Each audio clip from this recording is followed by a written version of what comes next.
The Promise. My domain gleams with moonlight when I awake to the sound of Stella's calls. "Ivan," Stella says in a hoarse whisper. "Ivan?"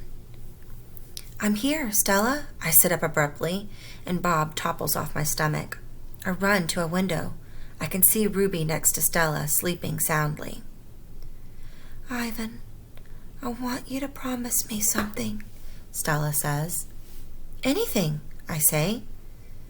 "I've never asked for a promise before, because promises are forever, and forever is an unusually long time, especially when you're in a cage."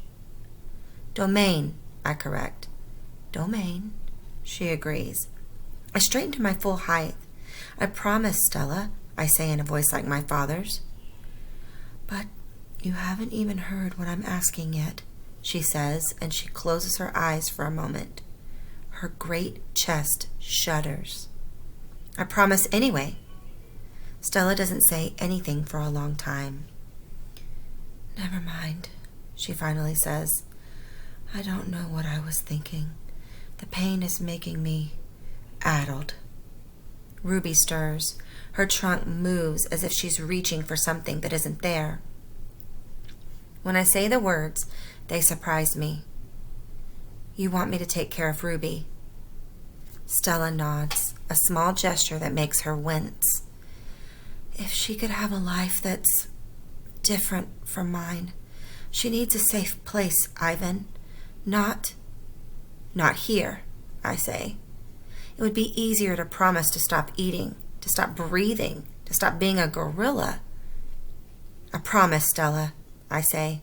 "I promise it on my word as a silverback." Knowing. Before Mac, before Bob, even before Ruby, I know that Stella is gone. I know it the way you know that summer is over and winter is on its way. I just know. Stella once teased me that elephants are superior because they feel more joy and more grief than apes. "Your gorilla hearts are made of ice, Ivan," she said, her eyes glittering. "Ours are made of fire." Right now, I could give all the yogurt raisins in all the world for a heart made of ice. 5 men. Bob heard from a rat, a reliable sort, that they tossed Stella's body into a garbage truck. It took 5 men and a forklift. Comfort.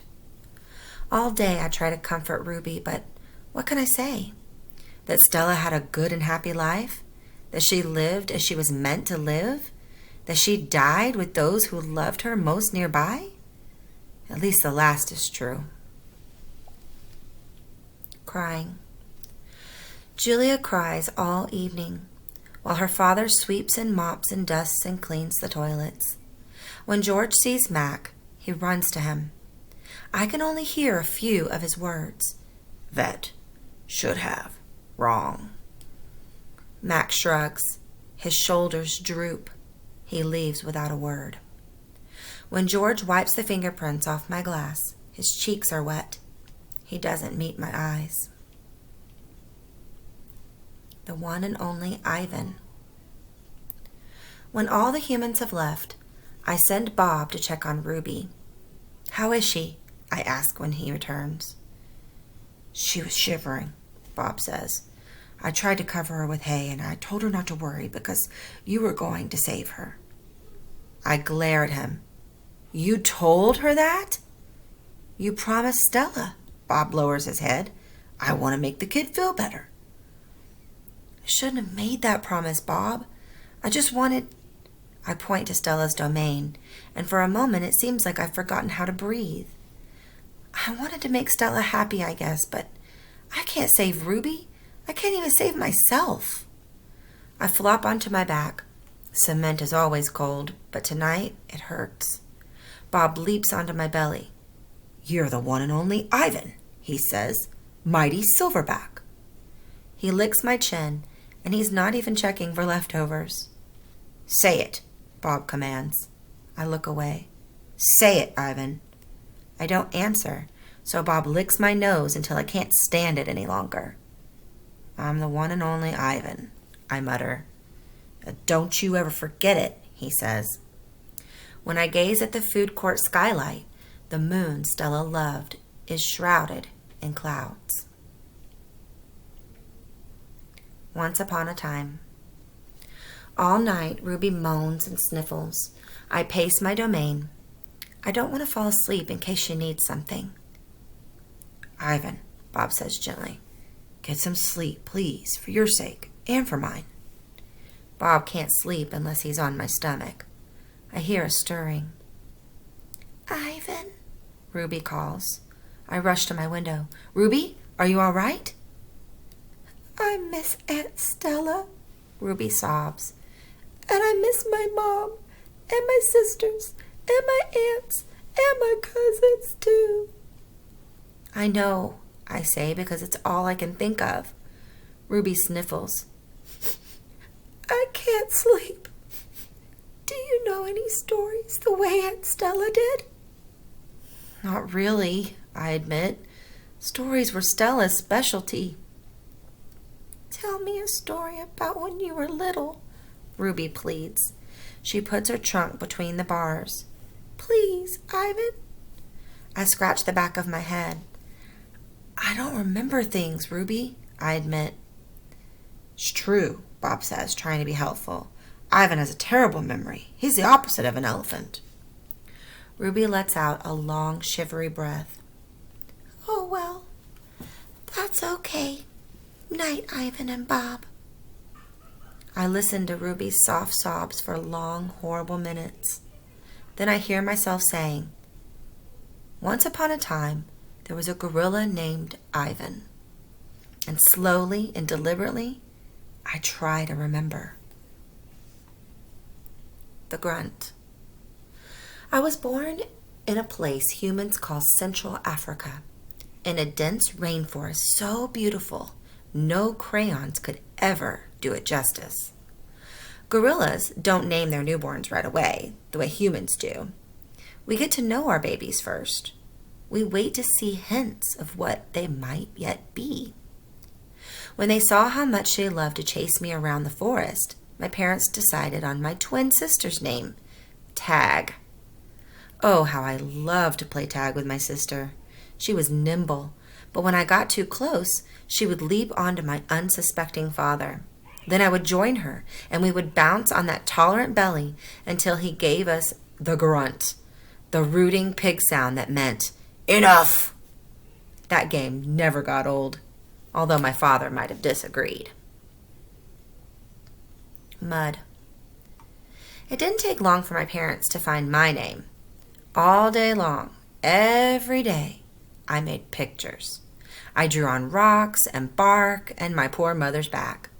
I used the sap from leaves, I used the juice from fruit, but mostly I used mud. And that is what they called me, Mud. To a human, mud might not sound like much, but to me, it was everything. Protector. My family, which humans call a troop, was just like any other gorilla family.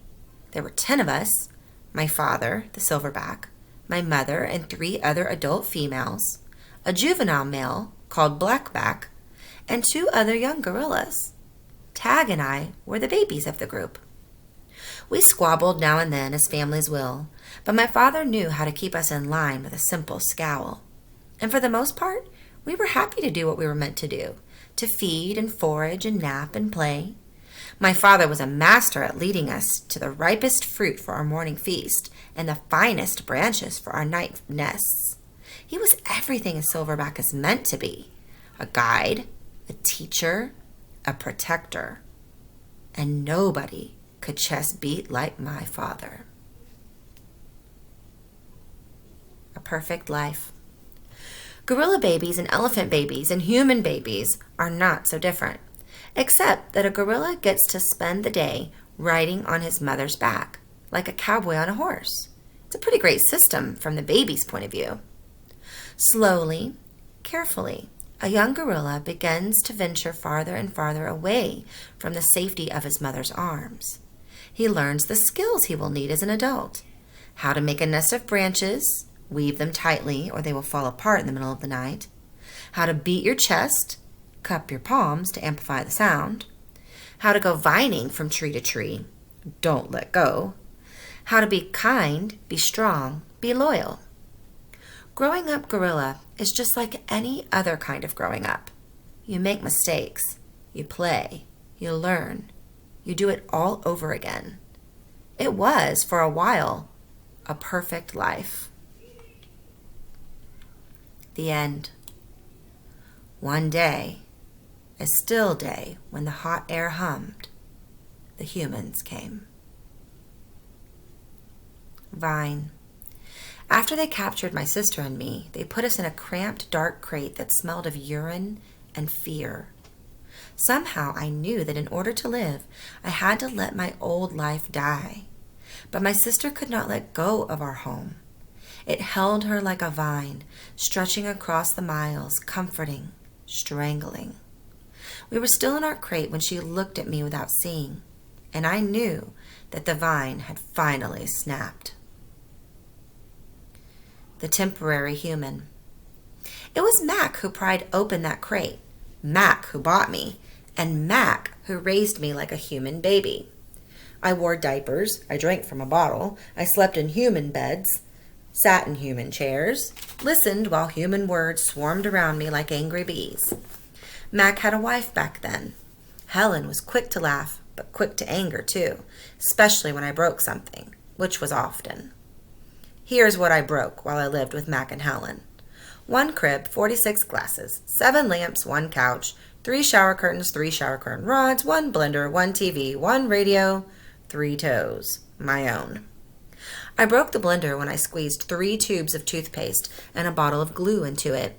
I broke my toes attempting to swing from a lamp fixture on the ceiling. I broke 46 glasses. Well, it turns out there are many ways to break a glass. Every weekend, Mac and Helen took me to their convertible to a fast food restaurant where they ordered me French fries and a strawberry shake. Mac loved to see the expression on the cashier's face when he drove up and said, "Could I have some extra ketchup for my kid?" I went to the baseball games, to the grocery store, to a movie theater, even to the circus. They didn't have a gorilla. I rode a little motorbike, and I blew out candles on a birthday cake.